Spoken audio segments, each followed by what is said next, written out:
అందరికీ నమస్కారం అండి. దేశంలో బీజేపీ వివిధ రాష్ట్రాల్లో తన అధికారాన్ని నిలబెట్టుకోవడంతో పాటు వివిధ రాష్ట్రాల్లో ఎప్పుడూ అధికారం చేపట్టే రాష్ట్రాల్లో కూడా అధికారాన్ని హస్తగతం చేసుకుంది బీజేపీ పార్టీ. అది ఒడిశా కావచ్చు, పశ్చిమ బెంగాల్ కావచ్చు. ఎప్పటి నుంచో అక్కడ అధికారాన్ని చేపట్టాలన్న ఆలోచనతో బీజేపీ గత ఎన్నికల్లోనే వ్యూహరచన చేసింది. దానికి కమ్యూనిస్టుని కాంగ్రెస్ పక్కన పెట్టి ఆ స్థానాన్ని బీజేపీ పార్టీ భర్తీ చేసింది.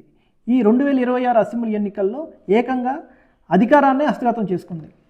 ఇప్పుడు టీఎంసీని దెబ్బతీయాలంటే అక్కడ నాయకుల్ని గతంలో ఒక నెల క్రితం పంజాబ్లో ఆమ్ ఆద్మీ పార్టీ చెందిన రాజ్యసభ సభ్యుల్ని పార్టీ ఫిరాయింపు నిరోధక చట్టం అడ్డం రాకుండా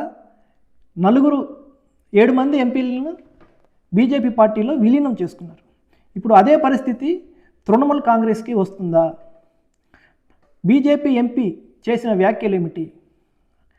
పార్టీ ఫిరాయింపు అడ్డం రాకుండా తృణమూల్ కాంగ్రెస్ని ఎలా దెబ్బతీయాలి అనే అంశంపై బీజేపీ నేత చేసిన వ్యాఖ్యలు ఇప్పుడు వైరల్గా మారాయి.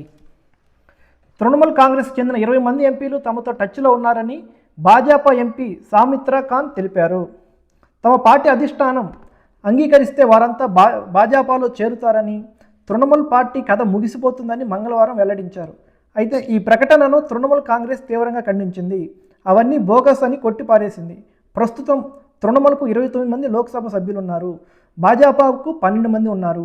పార్టీ ఫిరాయింపుల నిరోధక చట్టం వర్తించకుండా ఉండాలంటే తృణమూల్ నుంచి ఒకేసారి 19 నుంచి 20 మంది ఎంపీలు పార్టీ మారాల్సి ఉంటుంది.